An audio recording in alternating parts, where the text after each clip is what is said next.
Mən Abdullayeva Gülbədə Əlqismət qızı. Bir neçə müddət öncə mən sosial şəbəkələrlə müraciət etmişdim.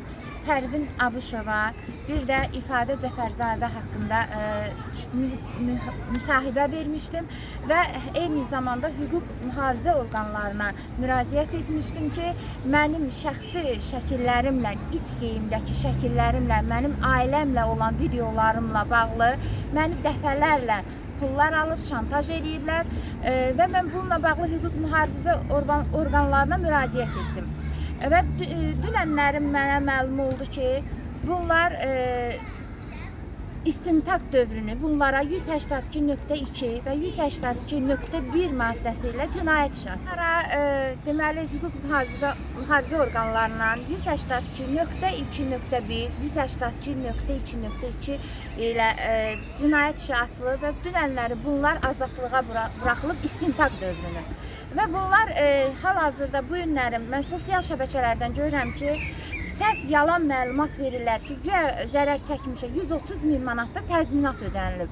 Gülbədə xanım, siz 130.000 manat dəyərində hər hansı bir zərəriniz təmin olunubdurmu? Xeyr, mənə heç bir təzminat ödənilməyib. Ümumiyyətcə bu barədə söz ola bilməz. Çünki burada hansısa bir dələduzluq maddəsi deyil. Bu mənim şəxsi görüntülərimdir. Şəxsi məlumatlarımla dəfələrlə məndən şantajla xarakterli məndən pul almalarıdır və daha sonra nələr baş verdi? Nə deyirsən? Necə buraxılıblar onlar azadlığa? Bunlar dünənlərim istintaq dövrünü evdə, yəni çöldə çıxıblar. Mən də bunun üçün hüquq mühafizə orqanlarına müraciət edirəm. Çünki bunlar çıxar-çıxmaz dövlətin adından yalan xarakterli məlumatlar paylaşırlar, yalan məlumat verirlər məhkəmənin adından, prokurorluq orqanlarının adından, polis mühafizə orqanlarının adından yalan məlumatlar verirlər ki, güya 130.000 manat mənə təzminat ödənilib. Mən də buradan dövlətimə müraciət eləmək istəyirəm ki, mənim hansısa burada dələduzluq deyil, mənim malıma, mülkümə zərər vurmayıblar. Bunlar mənim şəxsi həyatıma toxunublar, bunlar mənim mənliyimə toxunublar. Dəfələrlə fərqli vaxtlarda məndən pul alıblar küllü miqdarda. Burada hansı 130.000 manatdan söhbət gedə bilər? Və həmçinin də bildirmək istəyirəm ki, özləri yox, başqalarının vasitəsilə xəbər göndərirlər ki, mənə hədə-qorxu xarakterli sözlər göndərirlər, şantaj edirlər. Mən buradan Azərbaycan Respublikasının prezidentimiz İlham Əliyevə müraciət edirəm. Bizim xanımımız Mehriban xanımına müraciət edirəm. Bir ana kimi sizdən müraciət edirəm. Hal-hazırda mənim həyatım təhlükədədir. Mən buradan Baş Prokuror Kamran müəllimə müraciət edirəm. Mən Daxili İşlər Nazirinə müraciət edirəm ki, mənim həyatım və mənim övladım, mən tənha anayam, mənim həyatım və mənim övladımın həyatı təhlükədədir. Bunlar başqa insanlarla mənə hal-hazırda hədə-qorxu sözlərlə bir neçə şəxslərdən eşidirəm ki, yəni bunu başına oynatacağıq, övladının başına oynatacağıq. Bu 3 ay istintaq dövrünü onu elə bir vəziyyətə gətirəcək ki, o it peşman olub gedib ərizəsini geri götürəcək. Mən müraciət edirəm.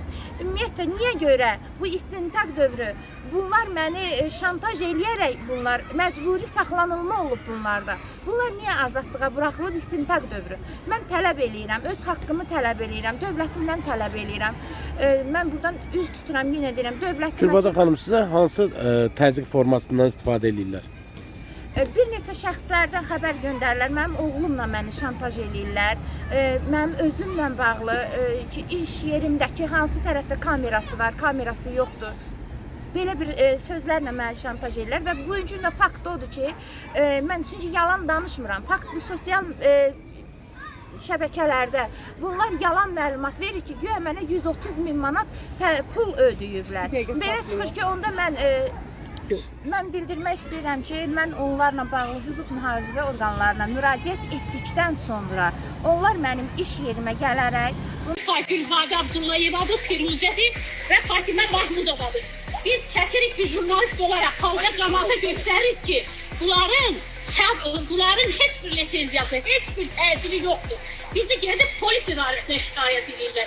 İndi kim şikayət edir, gəlsinlər desin. Bunun üçün mən şahidlərim də var, qonşularım da var. Bunlar mənim şərəf ləyaqətimi təhqir etdi ki, sən kimsən bizi polisə verirsən, sən kimi bizim arxamız var. Yəni məni öz iş yerində məni şantaj elədi. Həmin video görüntülərdə mən hüquq mühafizə orqanlarına təqdim etdim və bununla bağlı yenə də bu istintaq dövrünün bunlar çöldə olmağı məni çox narahat eləyir. Mən çox qorxuram. Çünki bunlar şantaj xarakterli hərəkətlərlə məşğuldurlar. Mənim dövlətimdən istədiyim o ki, İfadə Cəfərzadə Pərvin Abışova ilə bağlı qərarı ləğv eləsinlər. İstintaq dövrünü bunlar həbsxanada olmalarını tələb edirəm. Çünki mənim oğlum təhlükədədir, mənim özüm təhlükədəyim hal-hazırda. Mən çox qorxuram.